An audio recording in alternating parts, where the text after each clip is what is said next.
로빈 사르마라고 하는 분이 있는데 이분이 쓴 책 중에 Who Will Cry When You Die라고 하는 책이 있습니다. 직역을 하면 당신이 죽을 때 누가 울까라는 말입니다. 우리나라로 한글로 번역이 됐는데 내가 죽을 때 누가 울까 이런 식으로 번역이 됐습니다. 이 로빈 사르마는 이 책에서 이런 이야기합니다. 사람은 다 성공하고 성취적으로 뭔가 결실이 있는 인생을 살기를 원하는데 다 그렇게 되는 건 아니지 않느냐. 그래서 성취적인 인생, 성공적인 삶을 사는 그런 인생을 살려면은 어떻게 되는가? 거기에 대한 자기가 연구한 지혜를 제공하는데 101가지의 방법론을 이야기합니다. 아주 간결하고 단순하면서도 아주 분명하게 이제 이야기를 하는 거예요. 그 책의 이야기를 읽다 보면 아주 특별한 말하자면 우리에게 생각하게 하는 것이 있습니다. 여러분 중에 태어날 때 혹시 웃고 태어난 사람이 있습니까? 나 웃으면서 태어났다는 분. 예? 다 태어날 때 나는 웃으며 태어났다는 분 있어요? 없죠? 자, 여러분 다 우리가 태어날 때 울면서 태어납니다. 우리가 태어날 때 울면서 태어나는데 우리 울면서 태어나는 우리를 보는 모든 사람들, 뭐 어머니, 아버지, 형제들, 뭐 집안의 어른들 누구든지 그리고 주변 사람들까지 슬퍼합니까? 기뻐합니까? 다 기뻐하잖아요. 아, 너무 참 감사하고 기쁘다 이렇게. 태어날 때 우리는 울면서 태어나는데 모두가 즐거워합니다. 모두가 기뻐하는 거죠. 이 사르마는 그런 얘기합니다. 당신이 태어날 때 당신은 울면서 태어났지만 당신은 우는면서 태어나는 그 시간에 많은 사람은 당신으로 인해서 기뻐했다. 그래서 당신이 성공적인 인생을 살고 정말 가치 있는 인생을 살면 뭔가 다른 사람에게 유산으로 남길 수 있는 이런 뭔가 아름다운 그런 인생을 살고 있는지 그렇지 못한지 확인하는 방법, 또는 그 인생을 마감할 때 정말 그런지 아닌지 확인할 수 있는 방법이 있다면 그게 뭘까 하면서 그는 이런 얘기합니다. 당신이 울면서 태어났지만 정말 그래서 당신이 태어날 때 많은 사람을 웃게 했지만 정말 당신이 성공적인 인생을 살고 아름다운 삶의 유산을 남길 수 있는 이런 성취적 인생으로 그렇게 마감을 할 수 있다는 증거, 또 그렇게 살았다고 하는 증거가 있다면 이것일 것이다. 그것이 뭐냐면 죽을 때는 태어날 때와 달리 당신은 웃으며 죽어야 된다. 웃으면서. 태어날 때는 울고 태어났지만 죽을 때는 웃으면서 죽는 것. 태어날 때 많은 사람들이 당신으로 인해서 기뻐해서 웃었지만 당신이 죽을 때는 당신은 웃고 당신을 바라보는 많은 사람들은 너무 아쉽고 안타깝고 귀하고 너무 당신 같은 인생은 정말 더 있으면 좋겠다. 당신 생각하면 가슴이 너무 감동이다. 그러면서 당신이 웃으며 죽을 때 많은 사람은 당신으로 인해서 감동적인 울음을 선사할 수 있는 이런 상황, 그런 상황 속에 있다면 당신은 성공적인 인생을 산 사람일 것이다. 뭐 이런 이야기입니다. 여러분 그런 인생 살고 싶지 않습니까? 울면서 태어났지만 죽을 때는 웃으면서 죽고 삶을 마감하면서도 기뻐서 웃고 또 그 속에서 하나님의 나라로 영광스럽게 간다고 하는 사실로 인해서 기뻐하고 이런 사람 되어야 하지 않겠습니까? 사르마는 뭔가 신앙적인 관점이나 성경적 가치에 입각해서 그런 말한 거 아닙니다. 이 사람은 리더십 컨설턴트예요. 그냥 리더십에 관해서 자기 개발에 관해서 글을 쓰는 사람입니다. 그런데 이렇게 울면서 태어나나 우리가 죽을 때 웃으면서 죽을 수 있는 이런 사람, 우리가 태어날 때 많은 사람을 웃게 했으나 우리가 죽을 때는 많은 사람이 아쉽고 너무 귀하고 너무 감동이 되고 너무 참 아주 좋은 사람이라서 그렇게 감동적으로 울음을 선사할 수 있는 이러한 사람이 되어야 한다는 것, 이것은 성경적 가치입니다. 사실은 우리 하나님의 은혜로 구원받은 하나님의 사람들은 인생을 어떻게 살아야 되는가, 정말 마지막 때에 기뻐할 수 있고 웃을 수 있으며 기쁨으로 하나님 나라에 들어갈 수 있고 동시에 많은 사람들에게 사랑받으면서 참 귀하다, 참 아름답다, 참 복된 인생 샀다, 저 사람이 조금 더 있었다면, 함께 조금 더 할 수만 있다면, 이런 식의 사람이 되어야 한다는 겁니다. 이게 성경적 가르침이에요. 여러분, 주님이 원하시는 대로 이런 아름다운 삶으로 여러분의 인생이 펼쳐지고 마감할 수 있는 그런 은혜의 역사가 있기를 말씀으로 축복합니다. 어떤 사람이 태어날 때는 울며 태어났지만 죽을 때 기뻐하면서 웃으면서 죽을 수 있을까? 어떤 사람이 태어날 때 많은 사람을 이렇게 웃게 했으나 하나님 앞에서 마지막 삶을 마감할 때는 많은 사람에게 감동을 주고 매력을 주고 그래서 눈물을 흘리게 하고 아쉬워하면서 귀하게 평가받는 이런 사람이 될 수 있을까? 오늘 우리가 읽은 본문 말씀 12장 1절부터 13절까지 이제 팩트고 14절부터 21절까지는 여기에 대한 말씀 인용인데 이 말씀을 보면 이 말씀에 대한 대답은 딱 하나입니다. 그것이 뭐냐면 한마디로 인생을 살면서 자기도 살고 다른 사람도 살리는 그런 인생을 산다면 그 사람은 마지막에 사랑받고 아주 매력적이고 감동을 주는 그런 사람으로 그리고 자기 스스로도 기뻐하면서 웃으면서 삶을 정리할 수 있는 사람이 된다는 말입니다. 뭐 하는 사람? 살리는 사람. 오늘 본문 말씀 보게 되면 우리 예수님과 대비되고 대칭돼서 나타나는 논쟁의 대상은 바리새인들입니다. 바리새인들과 오늘 우리 예수님의 논쟁적 대화가 나와요. 근데 여기 나오는 바리새인들은 하나님의 말씀대로 안식일을 잘 지키고자 하는 열망 때문에 우리 예수님과 논쟁을 하고 있는가? 그렇지 않는 거죠. 오늘 본문은 이렇게 설명합니다. 9절 10절을 보게 되면 뭐라고 얘기합니까? 예수를 뭐 하려고? 고발하려고. 예수를 고발하려고. 13절 그 다음에 특별히 14절을 보게 되면 이 팩트에 관한 이야기가 끝난다면 뭐라고 합니까? 바리새인들이 예수를 뭐 하려고? 죽이려고 논의한다. 죽이려고. 반면에 이렇게 고발하려고 죽이려고 하는 바리새인들과는 반대로 이들과 대칭되는 예수님 뭐 하시는 분입니까? 살리려고 모이고 살리려고 만나고 살리는 분, 이분이 바로 예수님이시라는 분이죠. 그래서 오늘 여기 예수님과 바리새인들의 대칭은 살리려고 하는 분이냐 죽이려고 하는 사람이냐, 고발하려고 하는 분이냐 아니면은 화해와 평화를 누리려고 하는 사람이냐, 이거에 따라 대조가 되는 겁니다. 그래서 주님은 오늘 말씀하시는 거예요.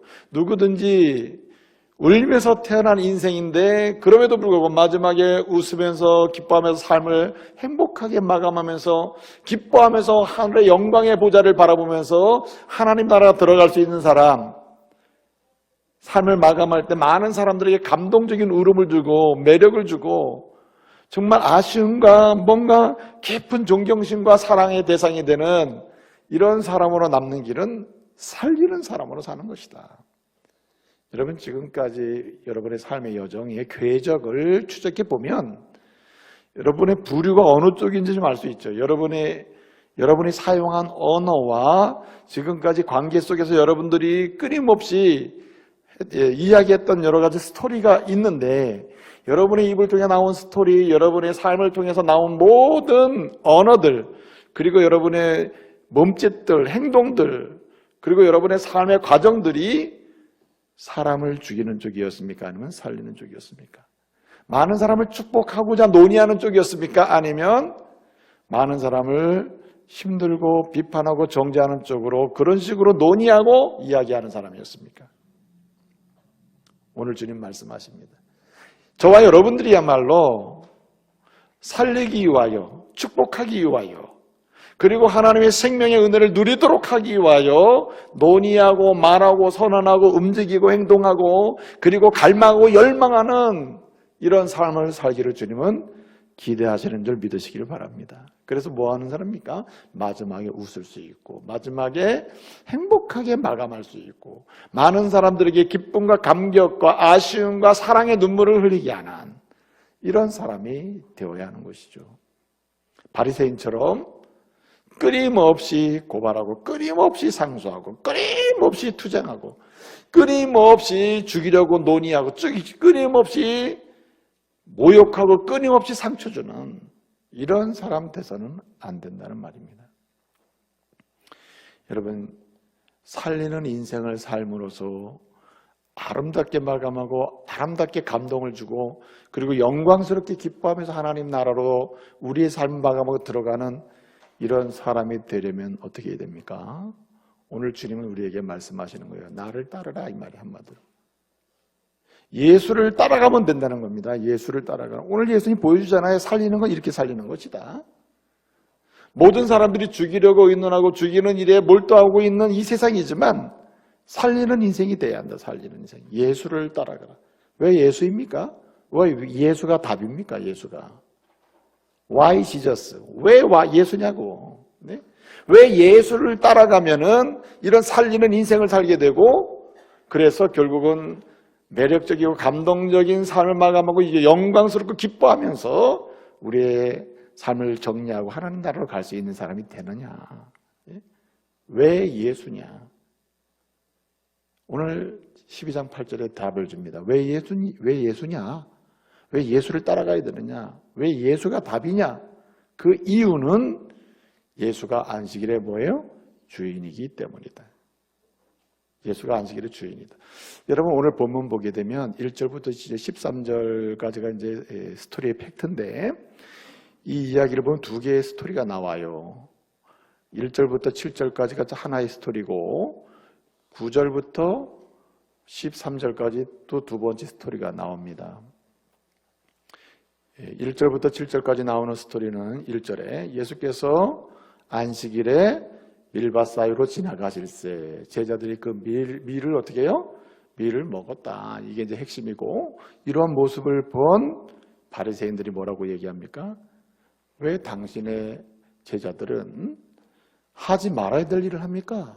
한마디로 율법을 어겼다는 얘기죠. 그렇게 이야기합니다. 그것에 대해서 주님이 이제 논쟁을 하고 가르칩니다. 다윗의 이야기와 제사장들이 안식일에 하루 종일 수고하는 이 이야기를 가지고 이야기를 하는 거예요. 그 다음에 두 번째 스토리는 뭡니까? 오늘 구절을 보면 거기서 떠나사 어디에 들어가시니? 회당에 들어가시니. 회당. 오늘 회당에 들어가시니 했는데 그 회당 앞에 뭐가 붙어 있습니까? 오늘 말씀 보면 그들의 회당에 들어가시니. 그들은 누구죠? 바리새인들이죠. 바리새인들의 회당에 들어가시니 거기 누가 있습니까? 오늘 10절 말씀 보면 한편 손 마른 자가 있는지라. 그리고 그를 고치게 되는 것이죠. 그 스토리가 나옵니다. 이 두 개의 스토리가 오늘 본문으로 연결되어 있습니다. 여러분 한번 생각해 보세요. 이 7절까지의 밀밭 사건과 그리고 9절부터 13절까지의 한편 손 마른 사람을 고친 사건은 같은 날에 일어났을까요? 여러분 이 병행 구절이 누가복음 6장에 나오는데 누가복음 6장에 보면 한편 손 마른 사람을 고친 이 사건은 밀밭 사건하고 다른 날에 일어났습니다. 다른 날, 같은 날에 일어난 사건이 아닙니다. 단지 다른 날에 일어났지만 그 다른 날에 일어난 사건인데도 공통점이 있습니다. 각각 다른 날에 있었지만 그 다른 날이 각각 안식일이라는 거예요. 안식일. 밀밭 사이의 사건도 안식일에, 한편 손 마른 사람을 고친 사건도 언제? 안식일에 일어났다. 각기 다른 날이지만 같은 날이 있다. 한마디로 안식일에 일어난 사건이란 말이에요. 안식일에. 그래서 1절부터 7절까지의 그 밀밭 사건을 설명할 때 안식일을 몇 번 이야기하냐면 3번 이야기합니다. 안식일에 밀밭 사이로 뭐 이렇게 이야기하고 그 다음에 안식일에 다윗이 또 이렇게 설명하고 안식일이 3번 강조되고 있습니다. 토이스 사바센이라고 해요. 토이스 사바센, 안식일에라는 말이 3번 나오고, 그 다음에 후반부에 두 번째 스토리가 나옵니다. 이 9절부터 13절까지 한편 손 마른 사람 이야기를 할 때에도 안식일에 몇 번 나올까요? 제가 이렇게 숫자를 물으면 둘 중에 하나를 대접하셔야 됩니다. 3번 아니면 7번이다. 이렇게 대답하면 돼요. 몇 번 나올까요? 3번 나오죠. 그래서 11절에 한 번, 12절에 한 번, 13절에 한 번 나옵니다. 그래서 1절에 안식일에 토이스 사바센 이렇게 나오고, 13절에 안식일에 선을 행하는 것이 옳으니라 할 때 그 안식일에 토이스 사바센 해서 기둥이 세워지는 겁니다. 그러면 여러분, 오늘 본문의 안식일은 전체 몇 번 나왔을까요? 제가 그랬죠. 물으면 3번 아니면 7번이라고. 네. 자, 전체적으로는 몇 번 나왔을까요? 7번이 나왔죠. 7번. 그래서 양자의 두 스토리, 두 사건에 3번씩 기록되고, 두 사건을 묶을 수 있는 안식일이 한 번이 나옵니다. 그 안식일 한 번 나오는 게 8절입니다.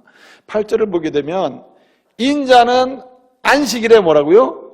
주인이다. 이렇게 나와요. 인자는 안식일의 주인이다. 이 8절 원문을 보게 되면 여러분, 8절의 그 헬라어 성경 원문을 보게 되면 인자는 먼저 나오지 않습니다. 뭐뭐이다 나오지도 않습니다. 안식일도 먼저 나오지 않습니다. 제일 먼저 나오는 말은 뭘까요? 주인이다. 주인이 제일 먼저 나옵니다. 큐리오스. 주는 이게 주인이다. 이렇게 먼저 나와요. 주인. 이 원문을 보면 주인이 눈에 팍 띈다니까. 큐리오스 바로 떠요. 아, 그렇구나. 이 본문의 핵심은 주인이라는 말이 핵심이구나. 이거 알 수 있다 이 말이죠. 그래서 이 8절 말씀을 보게 되면 큐리오스 나오고, 가르 에스틴, 가르라는 말은 제가 나중에 설명드릴게요. 에스틴은 뭐뭐이다, 주인이다는 뜻이고, 그 다음에 안식일에 나옵니다. 안식일에 투 사바투, 이게 약간 파싱입니다. 투 사바투 이렇게 변형이라는 거죠. 투 사바투, 안식일의 주인이다 이렇게 나옵니다. 누가? 그때 맨 마지막에 인자는 무슨 뭐 사랑이 많은 사람 이런 뜻이 아니고 사람의 아들이라는 뜻입니다. 히오스 투 안트로포란 말입니다. 사람의 아들, 사람의 아들인 내가 안식일의 주인이다 이렇게 말씀하고 있는 거예요. 제가 왜 이렇게 길게 설명하냐면 지금 안식일을 설명했어요. 오늘 본문의 키워드는 안식일입니다. 1절부터 13절까지 안식일이 7번 나와요. 이 말은 본문에서 본문을 이해하려면 안식일을 이해해야 하고, 본문에서 메시지를 찾으려면 안식일과 연결되어 있어야 되고, 그 다음에 본문의 안식일 문제를 해결하려면 이 안식일을 누가 잡고 있느냐를 잡아야 된다는 걸 봐야 된다는 말입니다. 그래 7번 반복하고 있는 거예요, 지금. 여러분, 안식일이 뭡니까, 안식일? 안식일은 뭐 하는 날입니까? 안식일은 첫째는 하나님께서 우주 만물을 창조하신 이 창조 사역을 기념하는 날입니다. 기념하는 거예요. 안식일을 지킨다는 말은 하나님이 역사 동안 우주 만물을 창조하셨다. 창조하셨구나. 이렇게 별도, 해도, 달도, 땅도, 바다도, 궁창도, 사람도 다 누가 만들었어요? 하나님의 작품이구나. 하나님이 천지를 창조하신 그 사역 자체를 기념하는 겁니다. 창조 사역을 기념하는 게 안식일이에요. 두 번째는 기억하는 것입니다. 기억. 안식일은 뭐 하는 날이냐? 이렇게 창조 사역 자체를 기념하는데 이 창조 사역의 주도권을 누가 가지고 있냐? 누가 이 일을 했느냐? 하나님이다, 하나님. 전능하신 하나님. 그래서 그 하나님을 기억하는 날이 뭐 하는 날이냐? 바로 안식일이라는 말입니다. 사람은 말이죠. 기억하는 것에 따라서 혜택을 봅니다. 여러분이 가장 중요하게 기억하는 게 뭐냐? 그 기억하는 내용에 의해서 여러분 영혼과 육체와 생각과 사고와 여러분의 삶이 혜택을 보게 돼요. 혜택을. 그게 부정적인 혜택일 수도 있지만 긍정적인 혜택일 수도 있죠. 그러니까 여러분이 중요하게 기억하는 게 부정적인 내용이 많으면 여러분은 기억하는 내용으로 인해서 뭐 받습니까? 부정적인 혜택을 보는 거예요. 만약에 여러분이 기억하는 게 긍정적인 뭔가를 굉장히 중요하게 기억하고 있다면 그 기억하는 내용이 여러분의 삶에 아주 유익한 긍정적인 혜택을 준다는 말입니다. 이게 창조 원리예요. 그러므로 여러분이 창조주 하나님을 기억한다면 창조주 하나님이 주시는 전능하신 하나님의 역사를 삶 속에서 경험하게 될 줄로 믿으시길 바랍니다. 그러므로 여러분 원한이 있고 화가 나고 분노하고 생각할수록 치가 떨려 생각할수록 속상해 생각할수록 죽이고 싶어 하는 거 여러분 기억하는 건 좋은 게 아닙니다. 빨리 잊어버려야죠. 그래야 당신의 영혼이 살고 당신의 삶이 아름다워집니다. 뭘 기억하느냐에 따라서 혜택이 생긴다. 그래서 여러분 하나님께서 안식일을 주시면서 우리에게 다른 것은 몰라도 여기에서 시작해라. 기억은 뭐에서? 하나님을 기억하는 데서 시작해라. 그 하나님을 기억할 때 당신은 하나님이 주시는 은혜로 인하여 혜택을 보게 되고 그 인생 여정에 그 은혜로 길이 열리게 된다는 말이죠. 그래서 안식일은 꼭 지켜야 되는 거예요. 세 번째로 이 안식일은 뭐 하는 날인가? 첫째는 뭐라 그랬어요? 좀 생각 좀 하면서 따라가 보세요. 첫째는 뭐예요? 기념하고, 둘째는 기억하고, 셋째는 뭐 하는 거냐면 경배하는 것입니다. 경배. 창조 사역을 노래하고 창조하신 전능하신 하나님을 뭐합니까? 높여드리는 거예요. 역시 하나님이십니다. 하나님 영광 받으세요. 하나님께 영광을 돌리는 것입니다. 경배하는 날, 이것이 안식일이에요. 마지막 네 번째, 이 안식일은 뭐 하는 날이냐? 이렇게 창조 사역을 기념하고 그 다음에 창조하신 하나님을 기억하고 그리고 경배하는 가운데 우리는 뭐 하는 거냐? 네 번째는 쉬는 날입니다. 쉼을 얻는 날이에요. 오늘 본문의 용어로 쓰면 안식을 경험하는 것입니다. 안식. 평강과 기쁨과 즐거움과 안식이라는 말씀에 엄청난 여기 굉장한 메시지가 들어있습니다. 평강, 즐거움, 만족, 그리고 뭔가 기쁨, 감격 이런 거. 이런 쉼이 있는 날, 쉼을 경험하고 쉼을 누리는 날이 언제냐? 안식일이다. 안식일. 이런 안식일은 말입니다. 창조 때부터 예수님이 부활하시기 전까지 이 안식일은 주중의 마지막 날로 지켜집니다. 원래 안식일은 어떻습니까? 그 주의 마지막 날이죠. 마지막 날. 창조가 진행돼야 창조를 기념하는 거 아닙니까? 그렇죠? 창조하신 하나님을 기억하면서 또 영광을 돌리는 게 안식일 아니에요? 그로 인해서 우리가 쉬며 기뻐하는 게 이게 안식일 아니에요? 그러니까 그 주의 마지막이죠. 마지막. 근데 우리 예수님께서 안식 후 첫날 부활하셨잖아요. 안식 후 첫날. 안식일 지난 그 다음날 부활하셨잖아요. 새벽에. 그 안식 후 첫날에 주님이 부활하신 이후에 이 안식일은, 그리스도의 안식일은 뭘로 바뀌어요? 주일로 바뀌죠. 그래서 오늘 우리는 안식일을 언제 지킵니까? 토요일로 지켜요? 주일로 지키잖아요. 근데 여러분, 이 그리스도의 안식일이 언제 이게 뭡니까? 그 주의 마지막입니까? 아니면 첫날입니까? 오늘은 첫날이에요. 이번 주가 시작됐습니다. 이번 주는 내일부터가 아니라 이번 주는 시작이 됐습니다. 그래서 여러분 물을게요. 주말은 주일이 주말입니까? 토요일이 주말입니까? 토요일이 주말이죠. 주일을 보고 오늘 주말이다 이런 사람 봤어요? 없죠? 네? 오늘 주일은 시작이에요. 이 주의 시작이다. 그래서 우리 주님이 부활하신 이후에 안식일, 이는 주일날로 옮겨지는데 이게 주님의 부활로 인해 생기는 겁니다. 그러면 그리스도의 안식일, 오늘날은 주일은 뭐 하는 날이냐? 똑같아요. 첫째, 기념하는 날. 둘째, 기억하는 날. 셋째, 경배하는 날. 넷째, 쉬는 날. 쉼을 얻는 날이다. 그러면 내용이 좀 달라요. 이 주일은 뭐 하는 것이냐? 안식일은 기념을, 창조 사역을 기념하는 겁니다. 이 우주 만물을 만드신 것을 기념해요. 근데 주일은 창조 사역에 머물지 않습니다. 이 세상 만물을 창조한 사역에 머물지 아니하고 어떻습니까? 재창조, 다시금 온 우주 만물을 새롭게 하시는 주님의 사역을 기념하는 거예요. 그 중심에 뭐가 있죠? 주의 택한 백성들을 구원하는 것입니다. 그래서 저와 여러분이 예수 그리스도의 죽으심과 부활로 인하여 우리가 어떻게 됐습니까? 만들어졌잖아요. 죄 가운데 있던 사람, 사망 가운데 있던 우리가 어떻게 됐어요? 새롭게 만들어졌잖아요. 이렇게 재창조됐잖아요.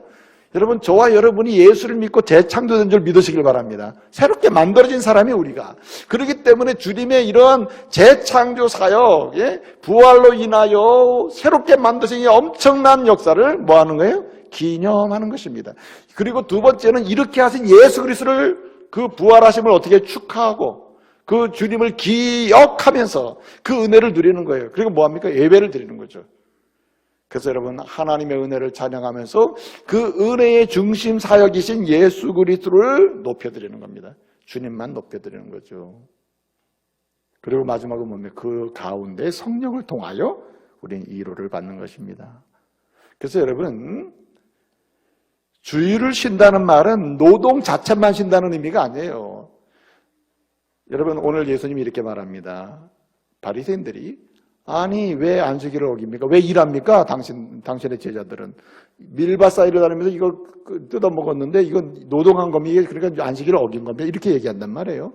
출애굽기 20장 8절 보면 안식일을 거룩히 지키라 일하지 말라 이랬거든요. 근데 그 말씀을 비교해 가지고 얘기하는 겁니다. 당신의 제자들은 이게 밀밭에 뜯어 먹었으니까 일한 거 아니냐. 예수님 뭐라고 말씀하시죠? 다 이야기합니다.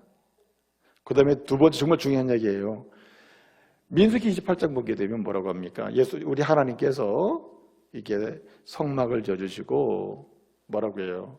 제사장들을 세우잖아요. 제사장들은 안식일에 아무것도 하지 말라 그랬어요. 제사장들은 그 안식일에 그 성막에서 뭐 하라 그랬어요?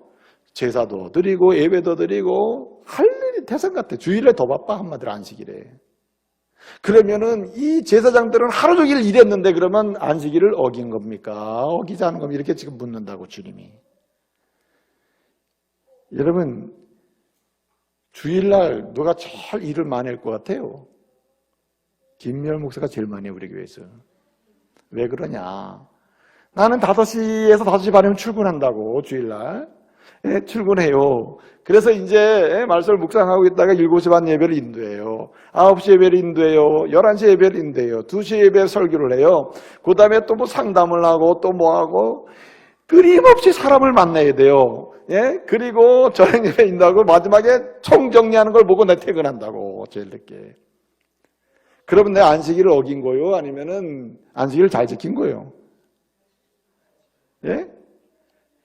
여러분 일로 따지면 노동한 거 아닙니까? 노동한 거. 그런데 여러분 나는 노동이 이거 힘들어 죽겠다. 아 진짜 아주 나 빨리 그만두든지 말든지 이런 생각이 들어 안 들겠어 내가? 여러분 생각에 그런 생각이 들 것 같아요? 안 들 것 같아요? 어째 이렇게 나를 높게 평가를 안 해주는가? 응? 그런 생각 안 든다고. 새벽 5시에서 5시 반 사이 나올 때도 너무 행복해가지고 찬송을 부르며 나오고, 예? 그리고 막 설교할 때도 너무 기쁘고, 그리고 저녁에 들어갈 때도 행복해, 예? 제일 일찍 나와도 제일 늦게 들어가도 행복하다고, 평상시보다 더 늦게 들어가는데도. 그럼 물을게요. 그럼 주일에 내가 이렇게 영적인 쉼이 있었을까, 없었을까? 있죠. 행복한 거죠. 성령의 이로하심이 있고 기쁨이 있는 거예요. 예? 그러니까 여기 주일을 안식한다고 하는 말은 단순히 노동만 멈춘다는 이런 개념이 아니에요. 뛰어넘습니다. 하나님이 주시는 위로와 기쁨으로 위로를 받고 감격하고 즐거워하는 상태예요, 이게. 그래서 근데 오늘 이러한 날의 주인이 누구냐가 중요해요. 왜 우리가 살리는 인생을 살아서 마지막 한 인생을 마감할 때 정말 많은 사람들에게 감동을 주고 기쁨의 눈물을 흘리게 하고 안타까움, 조금 더 있으면 좋겠다 하는 이런 사랑받는 눈물을 흘리게 하고 우리는 웃으면서 한 인생을 감사하고 웃으면서 기뻐하면서 하나님 나라로 갈 수 있는 이런 사람이 될 수 있느냐? 살리는 사람이어야 되는데 살리려면 어떻게 해야 되느냐? 예수 따라가야 된다 그랬죠. 왜 예수가 답이냐? 예수가 이러한 주일과 안식일을 뭐예요? 주인이기 때문이다. 이 주인이기 때문에. 안식일은 토요일입니다. 근데 여러분 그리스도의 안식일은 뭡니까 여러분? 주일은 뭡니까? 시작이에요. 그러면 여러분 따라해 보세요. 주일은 주님과 함께, 평일은 주일처럼. 좀 새겨 들으세요. 주일은 누구와 함께? 주님과 함께. 평일은 주일처럼. 그러니까 이게 무슨 말입니까? 우리가 이 주의 첫날을 주일로 지키는데 그러면 남은 날은 전혀 상관이 없느냐? 주님이 부활하신 이후에 모든 날이 다 누구의 날? 주의 날이다. 주의 날. 예? 그런데 여러분, 이 부활하신 이 주의 날을 우리가 지키면서 모든 날을 주의 날로 주님과 함께 동행하며 주님께 영광을 돌리고 주님의 그 감격적인 사랑을 체험하면서 인생을 살아가도록 하는 것입니다. 근데 이게 어떻게 가능하냐? 예수 따라가야 가능하다. 왜? 모든 날의 주인이 누구? 예수님이시기 때문에 그래요. 예수님이 때문에. 그래서 여러분, 오늘 본문을 보게 되면 한글 성경에는 이게 나오질 않아서 제가 좀 말씀드리려고 그랬는데 1절부터 13절 이 두 개의 사건이 있고 가운데 8절이 있는데 이 8절의 원문을 보게 되면 주인이라는 말이 제일 먼저 나온다 그랬어요. 큐리오스 한 다음에 그 다음에 나오는 두 번째 단어가 나와요. 원문 두 번째 단어는 뭐냐면 가르라고 하는 단어가 나와요. 가르. 따라해보세요. 가르. 큐리오스 가르 에스틴 이렇게 나옵니다. 이 가르라고 하는 말은 뭐냐면 영어로 하면 비코즈야. 비코즈. 왜냐하면 바로 이 이유 때문이다. 이렇게 되기 때문이다. 이렇게 선언하는 거야. 한마디로 왜 당신의 제자들은 이 안식일 규례 상관없이 이렇게 밀을 먹으면서도 당당합니까? 어떻게 당신은 주일날 안식일에 그 한편 손마른 자를 고치고 이렇게 일을 합니까? 주님 뭐라 그래요? 다른 설명이 사실 해줬지만은 이 모든 날의 주인은 누구? 예수님이다. 내가 주인인데 내가 주인인데 내가 주인이 원하는 대로 주인이 계획한 대로 주님이 소원하는 대로 주님의 뜻대로 하는 게 진정한 안식일을 지키는 게 아니야 이 말이죠. 그러므로 여러분 항상 이 모든 우주 만물의 주인, 주일의 주인, 안식일의 주인이신 예수를 끝까지 따라가는 가운데 살리는 인생 사시길 바랍니다. 예수 따라가면 살리게 돼 있어요. 말을 해도 다른 사람을 살리게 되고 행동을 해도 다른 사람을 도전하게 되고 격려하게 되고 살려놓는 사람이 돼요. 마음이 약해진 사람을 강하게 도전해 줄 수도 있고 그 다음에 뭔가 병약해서 희망을 갖지 않는 사람에게 믿음의 사람은 희망과 소망을 갖게 하는 사람이 될 수 있다. 누구 따라가면? 예수 따라가면. 그래서 오늘 우리 4부 때는 찬양을 안 했습니다만 1, 2, 3부 때 부른 찬양 중에 하나가 이 예수 따라가면요. 예수 따라가면 복음 순종하면 우리 행할 길 뭐예요? 환하겠네. 다치지 않는다. 예수 따라가면 길이 열리고 예수 따라가면 이 마음이 아무리 세상이 우리를 두렵게 하고 떨게 만들어도 우린 두렵지 않다. 이게 예수 따라가면. 왜? 그 예수는 어떤 분이길래? 그 예수는 안식일의 주인이시다. 주일의 주인이시다. 여러분 이 주인이라는 말이 굉장히 중요해요. 우주 만물의 창조자임과 동시에 새하늘과 새 땅을 만드실 분이고 우리를 이렇게 만들어 놓으신 분이다. 죄와 사망에서 빚어 놓으신 분이다. 그분이 우리의 마음의 연약함은 날마다 새롭게 만드시는 분이 주님이시다. 그분이 바로 예수님이다. 그러므로 그분 따라가면 된다는 거예요. 그러므로 여러분 어떠한 상황에서도 주일의 주인이시고 안식일의 주인이시고 모든 날의 주인이시고 이 우주 만물 모든 것의 주인이신 예수를 따라가시길 바랍니다. 거기에 길이 있는 거예요. 거기에. 그럼 어떻게 따라가야 되는가? 첫째는 하나님의 말씀대로 따라가야 합니다. 우리 주님 보여주고 계셔요. 우리 주님 앞에 제자들이 밀밭 사이에 이거 가면서 사실 지름길로 가시려고 간 겁니다. 그냥 뭐 밭으로 막 들어간 게 아니에요. 밭에 길이 있는데 밭을 질러가면 빨리 갈 수 있다. 그래서 그 밭으로 들어가신 거죠. 지름길로 가시려고. 그런데 그 가운데 오늘 시장하여 1절 2절 보면 너무 시장하다. 여기 시장하다는 말은 너무나 굶주려서 죽을 지경이다 이런 상황입니다. 이 단어가. 그냥 적당히 배고픈 상태가 아니에요. 그러니까 제자들 어떻게 합니까? 지나가면서 밀을 긁어서 먹었다는 뜻입니다. 여러분 율법에는 가난하고 힘들고 굶주린 자들이 이 밀밭에서 밀을 조금 이렇게 훑어먹는 건 죄가 아닙니다. 오히려 그런 것들은 개방돼 있어요. 그런 면에서는 이해가 돼야 되고 그래서 지나갑니다. 이게 긁어요. 긁어 먹어요. 긁을 때 여러분 어떻게 합니까? 그냥 먹어요? 자, 먼저 이삭을 따죠. 이렇게 이걸 땁니다. 따면 그냥 먹습니까? 여러분이 어릴 때 시골에서 자라지 않았기 때문에 잘 모를 텐데 하잖아요. 그 다음에 비벼요. 비벼면 껍데기 까집니다. 그 다음에 어떻게 합니까? 그냥 먹어요? 껍데기를 불어내야 될 거 아니야? 붑니다. 이 세 가지 과정이 반복되는 거죠. 그렇습니다. 이걸 취소했다 그러는 거예요. 유대인들은, 바리새인들은. 주일날 취소하지 말아야 돼. 왜 취소하냐, 곡식을. 긁었으니까. 두 번째는 막 비비면 이거 뭐 하는 거예요? 타작하는 거예요. 타작. 타작하는 거예요. 그 다음에 후 부는 건 뭐 하는 거죠? 마지막으로 하는 게 키질이죠. 키질. 예? 그래서 이런 이유 저런 이유 붙여가지고 뭐합니까? 당신은 안식일을 어겼다. 이렇게 하는 거예요. 이게 굉장한 논쟁이고 싸움 붙이는 거죠. 이거 왜 그렇습니까? 예수를 고발하려고, 죽이려고, 힘들게 하려고 이러는 거예요. 그리고 유대인들은요, 바리새인들은 이렇게 안식일을 지키는 데 있어서 하지 말아야 될 규례가 39가지가 있었습니다. 이렇게 정해진 게 있었어요. 이거 하지 마라, 저거 하지 마라. 근데 여러분, 이것에 대하여 주님은 어떻게 합니까? 논쟁할 때 말도 안 되는 얘기 하지 말아라. 대꾸하기 싫다. 무시해버리고 말 안 합니까? 주님의 응답은 딱 하나입니다. 무엇으로요? 오늘 말씀 보게 되면 다윗의 이야기를 끌고 오잖아요. 사무엘상 21장 6절 말씀을 가져와요. 다윗이 사울이 죽이려고 할 때 도망간다. 도망가다가 시장 너무나 지쳐가지고 이제 먹지 못해서 죽을 지경이 됐다. 근데 도망가다가 놋땅으로 갔는데 거기 뭐가 있어요? 성막이 있었다. 그 제사장한테 얘기하고, 성막하면 뭐가 있어요? 항상 진설병이 있거든요. 진설병. 12지파를 상징하는 12개의 떡이 있단 말이에요. 그 12개 떡이, 그 떡을 그 다윗만 먹은 것도 아니에요. 그를 따르는 사람들과 함께 그 떡을 집어먹었다는 겁니다. 예수님 말씀하시는 거예요. 이 사건과 관련해 성경 어디에도 하나님께서 책망을 했다거나 아니면 야단을 쳤거나 죄다 회개하라고 한 적이 있느냐? 없지 않느냐? 그리고 오히려 그 일 이후에 다윗은 뭐가 되면 왕이 되잖아요. 왕이. 다윗이 왕이 되는 과정을 보게 되면 성막과 성소를 통하여 나오는 떡을 먹고 되는 거예요. 여러분, 성막은 뭐 하는 곳입니까? 살리는 곳이에요. 살리는 곳. 성막에 들어가면 죽이는 곳입니까? 성막은 뭐 하는 거예요? 죽을 죄인이 가서 용서받고 사는 곳이거든. 그렇잖아요?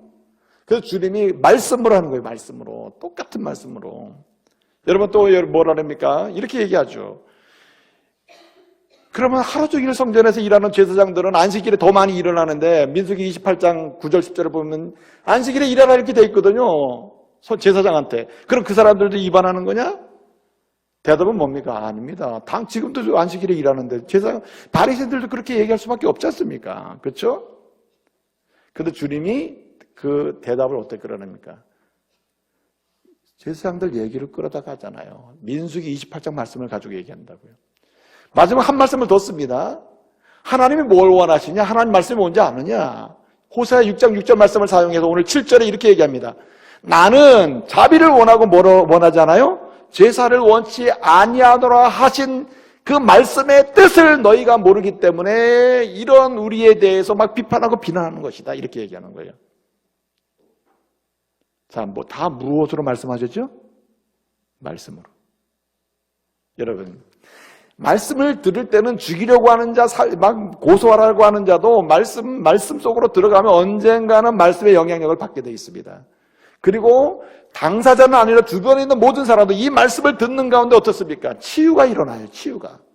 여러분, 말씀이 곧 사람을 살리는 길임을 믿으시길 바랍니다. 그래서 말씀밖에 길이 없는 거예요. 우리가 많은 사람을 상담하려고 할 때도 결국 상담의 파워는 어디서 나오냐면 말씀을 전해줄 때, 말씀으로 기도해 줄 때입니다. 그래서 여러분 디모데후서 3장 16절 뭐라고 말씀하십니까? 모든 성경은 하나님의 감동으로 된 것으로 교훈과 책망과 바르게 함과 의로 교육하기에 유익하다. 이 말씀을 교훈과 바르게 유익하다 요까지 쭉 가는 한마디로 뭐냐면 하나님 말씀은 들어가는 곳마다 사람을 뭐한다? 살린다. 이런 얘기예요. 하나님 말씀은 살리는 것이다. 이런 얘기하는 거 아니에요. 히브리서 4장 12절 말씀 보게 되면 히브리서 2장 이렇게 얘기합니다. 하나님 말씀은 살았다. 절대 죽지 않았다. 하나님 말씀은 살아있다. 활력이 있다. 운동력이 있다. 그래서 이 말씀은 날선 예리한 검보다 예리해가지고 혼과 영혼과 골수와 관절까지 쪼기까지 하고 그러니까 당신이 마음과 생각까지 뭐예요? 다 감찰해서 새롭게 만들어 놓는다. 마음도 살리고 육체도 살리고 삶도 살리는 게 이게 말씀이라 이거죠. 그래서 예수님은 오늘도 계속 말씀하시는 거예요. 나를 따라오는 방법은 나의 말씀을 따라가는 것이다. 나의 말씀대로 하는 것이다. 말씀대로. 여러분, 그리스도인 두 종류가 있어요.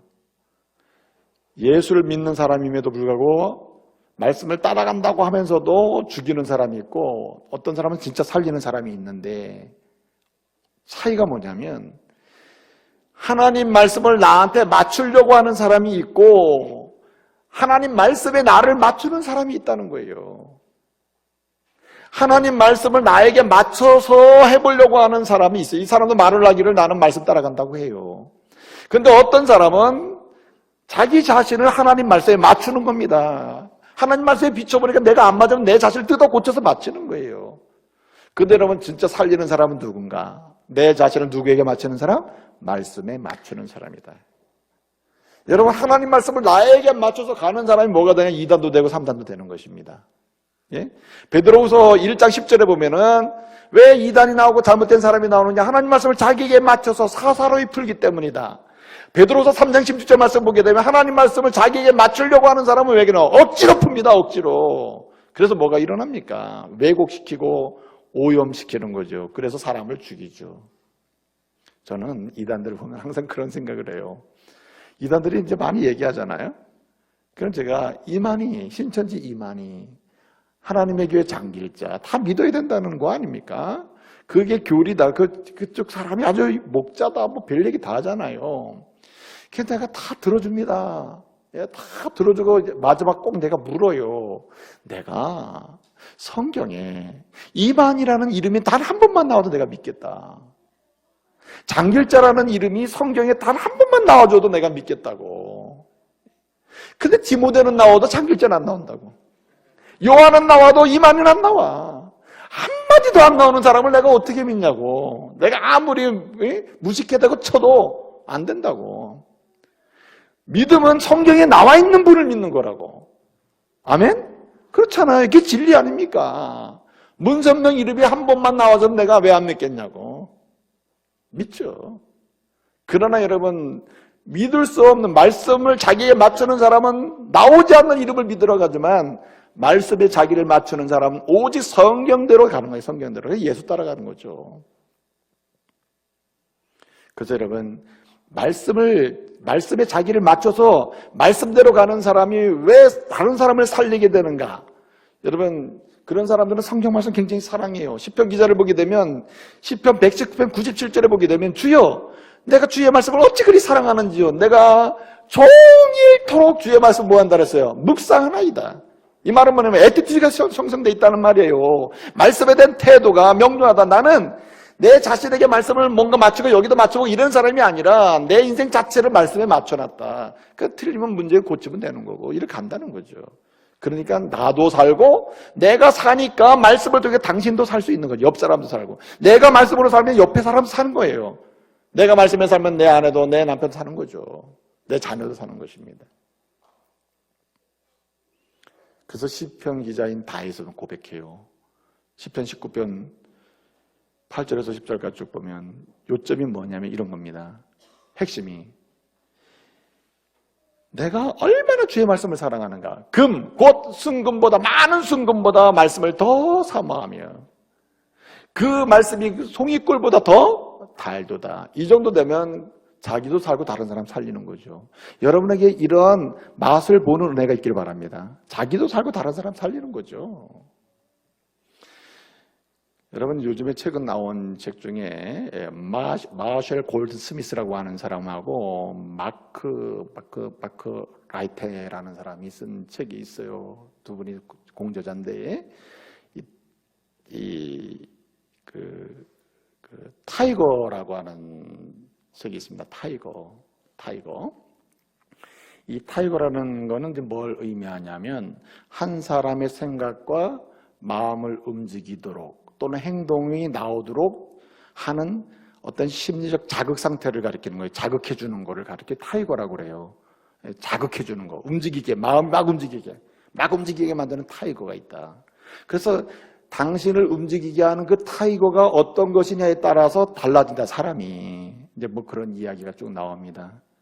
제가 왜 그 책을 이야기하냐면, 아직 제가 다 읽지는 않았습니다만은, 그 책을 제가 이야기하는 이유는 그리스도인들의 행동과 마음, 생각을 움직이게 하는 영적, 정서적, 심리적 자극의 완성본은 말씀이에요. 믿으시기 바랍니다. 그러니까 여러 가지 자극이 줄 수 있는 게 많잖아요. 그러나 그 자극에 반응하는 사람 돼서는 안 되고 하나님 말씀에 의해서 내 영혼이 반응하고 자극을 받아야 돼. 그래서 여러분의 유일한 타이거는 뭐냐? 한마디로 말씀인 줄 믿으시기 바랍니다. 여기서 시작이 되는 거죠. 여러분 또 한 가지 여기 말씀을 보게 되면 본문에 우리가 예수를 따라가는 구체적으로 뭐냐? 말씀도 예수님의 말씀 들어가는 것. 두 번째는 한마디로 사람을 귀히 여기는 것입니다. 사람을 살리는 사람은 누구냐? 사람을 귀히 여기는 사람이 살려요. 여러분 자기보다 못하거나 연약한 사람 우습게 보면 안 돼요. 사람을 가볍게 여기는 사람은 절대 살리는 사람 될 수 없습니다. 그럴듯할지 모르지만 못 살려요. 다 죽입니다. 심리적, 정신적, 영적으로 사람을 죽이는 사람이 되는 거죠. 살리는 사람 돼야 한다. 근데 오늘 말씀 보게 되면 이렇게 얘기합니다. 7절에 나는 자비를 원하고 제사를 원치 아니한다는 이 말씀의 뜻을 모르기 때문에 바리새인 너희들 모르니까 이렇게 사람을 자꾸 죽이려고 하는 것이다. 그러면 그 뜻이 뭘까요? 나는 자비를 원하고 나는 제사를 원치 않는다는 그 뜻이 뭘까? 한마디로 나는 제일 먼저 죽여서게요 사람을 귀히 여긴다. 하나님이 원하시는 게 뭐냐면 사람을 귀히 여기는 걸 원한다. 그 사람을 통해 사람을 살린다는 거예요. 사람을 귀히 여겨야 되는 거죠. 사람을 귀히 여기는 방법이 뭐가 있습니까? 자비를 베풀고 선을 행하는 거예요. 오늘 본문 13절에 안식일에 선을 행하는 것이 옳다. 그게 살리는 길이다. 자비를 행하고, 자비라는 말은 호세아 6장 6절에서는 나는 긍휼을 원하고 했습니다. 사실 긍휼이나 자비나 원문은 똑같아요. 히브리어 원문은 헤세드 또는 라함이라고 하는 말이 있어요. 라함. 히브리어로 라함이라고 하는 이 자비, 긍휼이라는 말의 원래 의미는 뭐냐면 생명의 집이라는 뜻이에요. 생명의 집. 그러니까 누군가가 주님의 이름으로 자비를 베풀고 긍휼을 베풀면 그 과정 속에 뭐가 잉태해요? 생명이 살아난다. 그러니까 살리는 사람이 된다는 거죠. 비난하고 정죄하는 것은 절대로 살리는 역사가 일어날 수 없다. 왜냐? 그거는 저주의 집이기 때문에.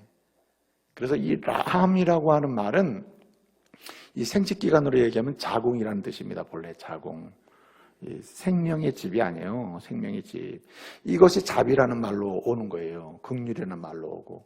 그러니까 주님의 긍휼이 임하면 구원받는 역사가 일어날 줄 믿으시기 바랍니다. 주님의 자비하심이 임하잖아요. 사람이 살아나는 역사가 일어나요. 그래서 주님의 이름으로 우리가 사랑을 베풀고 자비를 베풀잖아요. 그것은 주님의 이름으로 살아나는 역사가 일어나요. 뭐든지 살아납니다. 생각이든 가치든 뭐든지 살아난다 이거죠. 살아나게 돼 있는 거죠. 그러므로 여러분 사람을 귀히 여기는 은혜가 있기를 바랍니다. 제일 무서운 것이 뭐냐면은 말로는 사람을 귀히 여긴다고 하면서도 그렇지 않는 경우가 의외로 많잖아요. 여러분 이 리차드 니보라고 하는 사람이 쓴 책 중에 이 책임적 자아라는 책이 있는데 그 책에서 사람을 세 종류로 나눠요. 한 종류는 강도 같은 사람이 있다. 이제 선한 사마리아의 이야기를 가져와서 얘기하는데 강도 같은 사람이 있고 두 번째는 레인이나 제사장 지나가잖아요. 강도 맞는 사람을 강도짓 한 사람이 있고 두 번째는 강도 만난 그 사람을 보고도 그냥 지나가는 사람 있죠. 레이 사람. 레인, 제사장. 이게 다 뭐 하는, 어디 성이죠? 성전에서 일하는 사람 아닙니까? 이 사람들이. 그죠? 근데 여러분, 사마리아 사람은 지나가다가, 이 사람 죽겠네. 이 사람을 내가 책임져야 되는구나. 책임지는 데 시간, 돈 다 들어가잖아요? 그렇죠? 이게 뭡니까? 이게 자비를 베푸는 거죠? 살아나잖아요. 강도 만났던 사람이 살아나는 거 아닙니까? 이게. 오늘날 여러분, 이렇게, 예? 레인처럼 제사처럼 이유는 타당해요. 빨리 가서 제사 드리고 빨리 가서 뭐 해야 되기 때문에 이런 이유 저런 이유로 많아요. 우리끼리 해야 될 일이 많잖아요. 이것을 뭐라고 그러냐면은 집단적 이기주의라래요. 집단적 이기주의. 여러분 오늘 하나님을 믿는 사람들이 집단적 이기주의를 세상과 담쌓고 있는 경우가 얼마나 이게 큰일 나는 겁니다.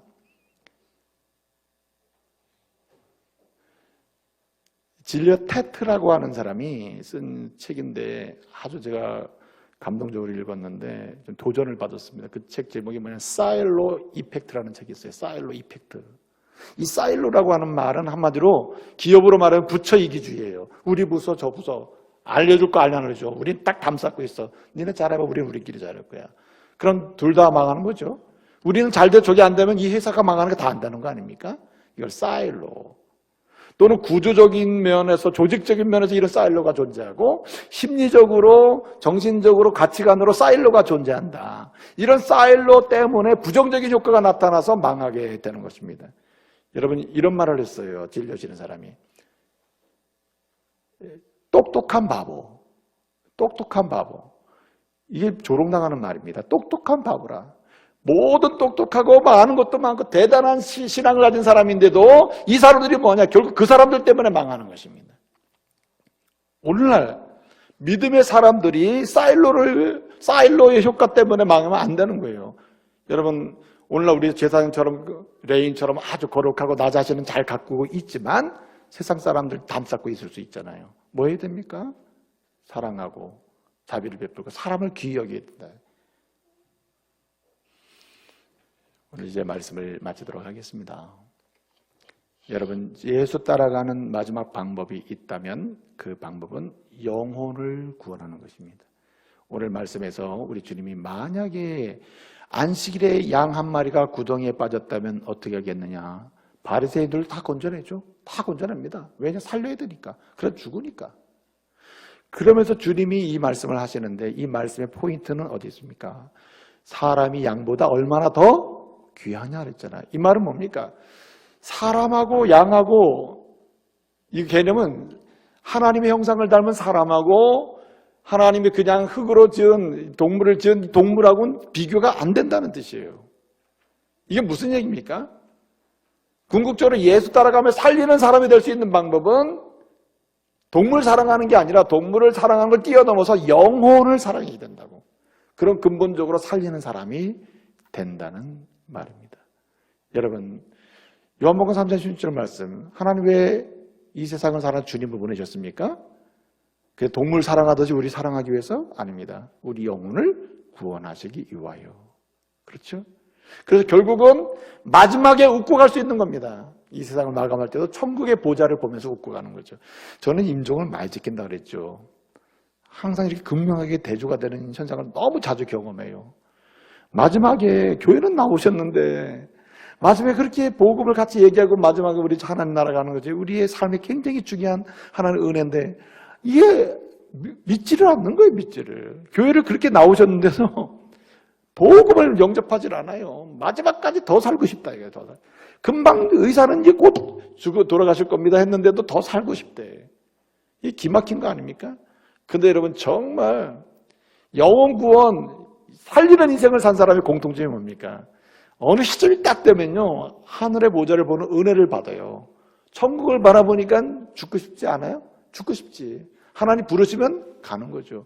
하나님 나를 부르시니 내가 가겠습니다. 그리고 그런 고백 속에서 또 감동을 주죠. 저분은 참 귀하다. 이렇게 되는 거 아닙니까? 이제 말씀을 마칩니다. 이 은혜로 여러분 사시길 바랍니다. 살리는 사람 돼야 돼요. 그래서 우리 마지막 많은 사람이 감동을 주고 우리도 기쁘게 이 세상을 떠나갈 수 있는 감동적인 인생을 앞으로 살아가야 됩니다. 살리는 사람 되세요.